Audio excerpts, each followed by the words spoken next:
वसीम रिजवी, अगर बाकी तेरे अंदर गैरत है, वो गोबर खाने वाले, वो मूत्र कोला पीने वाले, तू वाकई अगर एक बाप की जायज औलाद है, जो कि तू नहीं है, ना मालूम तू कौन सी गुफा की औलाद है, और तेरी माँ ने खुद तुझे डिसऑन कर दिया। लानती, कोई बाजारू औरत भी नहीं कहती कि मेरा बच्चा नहीं है, वो भी अगर किसी बाजारू बच्चे को पैदा करती जिसका बाप तक नहीं पता होता, वो भी कहती है हाँ ये मेरा लाल है, मेरा लखते जिगर है। और तेरी माँ ने तेरे पर लात मार दी कि मेरी कोख मैं नोच के फेंकती हूँ कि मैंने ऐसा नरभक्षी दरिंदा पैदा करा, जो इस्लाम का दुश्मन, जो इंसानियत का दुश्मन, जो अपनी बीवियों का दुश्मन, अपनी माँ का दुश्मन। तूने बात करी रसूल पाक की, तूने बात करी अज़वाजाए मुतहरात की, तूने बात करी ना मालूम किन किन ऐसी बातों की जिनको मैं डिस्कस भी नहीं करना चाहती। तू कहाँ बैठा था? तुम दो सुअर एक साथ जमा हो जाते हो, एक है नरभक्षी सुअर आनंद उर्फ सरस्वती, ये वही कमीना है जो हमेशा इस्लाम के खिलाफ जहर उगलता है और इसीलिए पॉपुलर हो रहा है। उसके साथ बैठकर इसने एक किताब का इफ्तिताह करा, एक किताब को इनॉग्रेट करा। उस किताब का नाम इसने मोहम्मद रखा। नाउज बिल्लाह, उस किताब में इसने रसूल पाक को खूब गालियां दी। ये वही नहीं थका, इसने सोचा ना मालूम मेरी कोई किताब पढ़े ना पढ़े, तो इसने कुत्ते की तरह भौंकना भी शुरू कर दिया।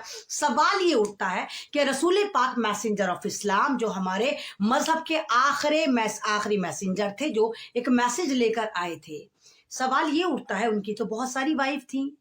जब उनकी बहुत सारी बीवियां थी तो जाहिर सी बात है, अगर वो जालिम होते, अगर वो गलत होते, अगर उनका दिमागी तवाजुन सही ना होता, जो वसीम रिजवी लगातार बार बार बोल रहा है, तो सवाल आप बताइए, जवाब आपसे मांग रही हूं, क्या उनकी बीवियां उनके साथ रहती?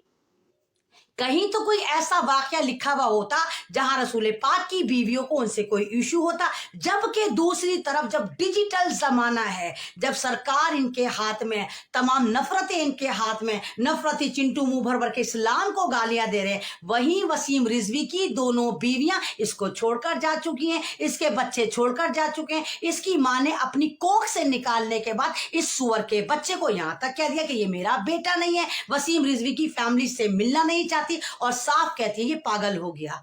जब तेरी फैमिली तुझे पागल करार देती है, जबकि तू अपना आप को सच्चा बताता है, तो एक बात बता, उस जमाने में जब तू इल्जाम लगा रहा है, जहां पर सच्चाई चलती थी, जहां दीन चलता था, जहां इस्लाम चलता था और हर एक को कहने की आजादी होती थी, उस वक्त की तू एक ऐसा वाकया बता दे जहां पर रसूल पाक के बारे में किसी ने गलत कहा हो। बहुत सारे वाकये हैं जहां रसूल पाक पर कूड़ा फेंका जाता था, वो भी लिखे हुए, जहां पर रसूल पाक के चचाओं पर जुल्म होता था, वो भी लिखा। अभी मजा आएगा ना। रुको जरा, सबर करो, बोला धक्का बुक्की नहीं करने का, आराम से लेने का। हाँ जय हिंद दोस्तों, इस वक्त मैं हूँ मीरा रोड स्टेशन पे और यहाँ पे देख रहे ये वसीम रिजवी करके है और ये 3 तस्वीर है और तीनों में जूते चप्पल का हार लेकर के दबंग नगर सेविका सारा अकरम स्टेशन पे आई हैं। क्या कहेंगी? सबसे पहले तो मैं ये कहना चाहती हूँ कि ये कुत्ते को जो है ना, इसको गौर से देख लीजिए। इसकी फोटो जो है ना अपनी आंखों में जो है ना वो उतार लीजिए, कि जब इसकी फोटो तस्वीर इसकी आंखों के सामने आए ना, तो आपकी आंखों में जो है ना वो खून उतर जाना चाहिए।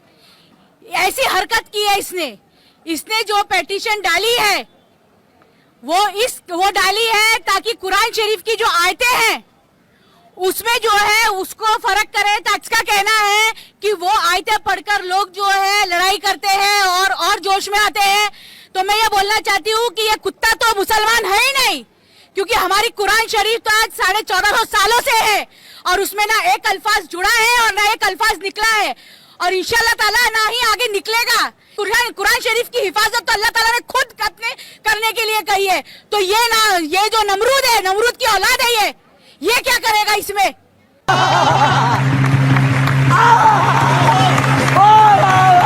वसीम रिजवी, तुम एक बहुत ही नालायक और कमीने किस्म के इंसान हो। तुम बीजेपी के तलवे चाटते हो और बीजेपी ने तुम्हारे ऊपर वक्फ बोर्ड की जमीन का चीटिंग का केस लगा रखा है। तुम्हें शर्म नहीं आती? शिया हो सुन्नी हो, इस मुल्क में रहने वाले सभी लोग कुरान की इज्जत करते हैं और तुमने इतनी जलील हरकत किया है। तुमको मालूम है इसका हासिल क्या हो सकता है? लोग मजहब के बारे में गलत बोलने पर लोग जान लेने और देने पर तैयार हो जाते हैं। तुम इस मुल्क में फसाद करवाना चाहते हो, जलील इंसान बीजेपी के तलवे चाटते हो, तुम्हें शर्म नहीं आती?